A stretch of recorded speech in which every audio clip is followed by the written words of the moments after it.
পুঁই শাক দিয়ে নুডলস কেমন একটা হাস্যকর বিষয় না? আমার কাছেও ঠিক এরকমই মনে হয়েছিল। কিন্তু যেদিন আমার শাশুড়িমা আমাকে প্রথম এই নুডলসটা রান্না করে খাইয়েছিল, আমি এখন একদম পুরো ফিদা। এমনকি আমার ১ বছর মেয়ের বয়স, সেও এই নুডলসটা খুব বেশি পছন্দ করে। আর এই নুডলসটা রান্না করার জন্য প্রথমেই ফুটন্ত গরম পানিতে কিছুটা সয়াবিন তেল আর একটু লবণ দিয়ে নুডলসগুলো দিয়ে দিতে হবে। এখানে অবশ্যই স্টিক নুডলসটা ব্যবহার করতে হবে।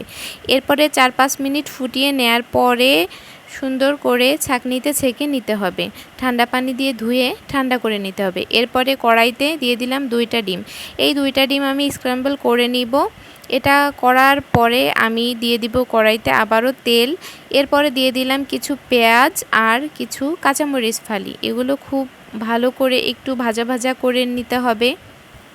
খুব বেশি করে ভাজা ভাজা করার দরকার নেই, অল্প হলেই হবে। আর এদিকে আগের থেকে কিছু পুঁই শাক আর তার সঙ্গে কিছু আলু আমি কুচি করে হালকা ভাপ দিয়ে নিয়ে নিয়েছিলাম। মরিচ পেঁয়াজ ভাজার পরে আমি সেইগুলো সবজি দিয়ে দিলাম এর মধ্যে। এরপরে খুব ভালো করে আমি এটা ভেজে নেব।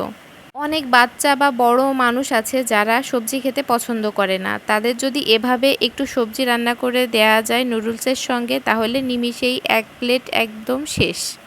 তারা বুঝতেই পারবে না আমি সবজি খাচ্ছি নাকি নুডলস খাচ্ছি।